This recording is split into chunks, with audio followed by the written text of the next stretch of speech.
Number one focus continues to be public safety. We fully expect weather conditions to deteriorate rapidly going into this afternoon and this evening. So we're closing city government for the remainder of the day today, as well as tomorrow. City government, except for emergency and essential personnel, will be closed. Trash pickup will be postponed.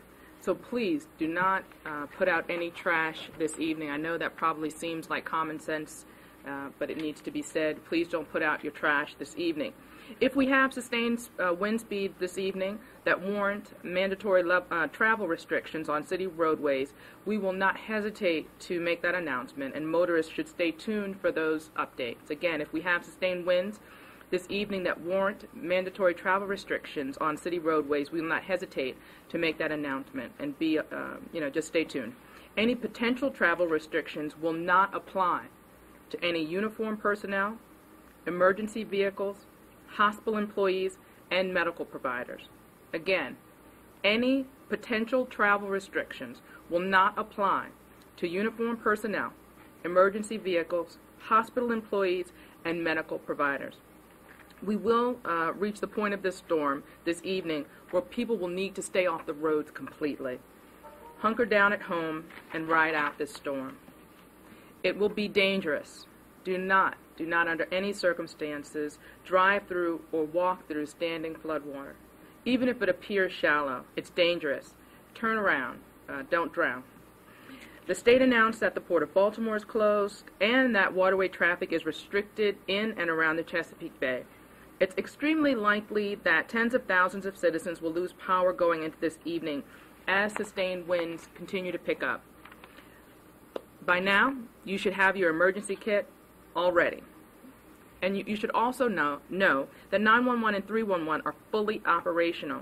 911, again, is for emergencies only, and we have extended 311 operations during the storm period. Our fire and police assets are deployed throughout the city and are able to respond to any incident. Again, our fire and police assets are deployed throughout the city. We are ready and able to respond to any incident. All 9 of our police districts are fully staffed. More than 2,000 officers are working overnight, with the majority of those officers in uniform and on patrol. Police special ops are deployed. Marine, aviation, and tactical units, are on standby. I've also requested and received Maryland National Guard Humvees, which are deployed with our police officers and are strategically positioned across the city. The fire department has increased operational staffing around the clock with firefighters, paramedics, and special teams, including swift water rescue, which we hope we will not have to use, special rescue operations, and of course our urban search and rescue teams. For the duration of the storm, we have 87 fire suppression companies and 37 advanced life support medic units available to respond throughout the city. We have more than 350 firefighters and paramedics staffing these units. More than 42 forestry crews will be deployed this evening. Additional contractor crews are on call. Baltimore housing staff is deployed to public housing projects to monitor the conditions throughout the storm. And while we're asking residents to shelter in place or to hunker down, for those of you who are counting how many times I use that phrase today, we do have 6 emergency shelters ready and open in event of critical needs. Code enforcement and housing inspectors are on hand to check on damage to properties this afternoon as well as overnight. And all drinking water facilities the public drinking water facilities are operational, and backup generators have been checked and they're operational as well.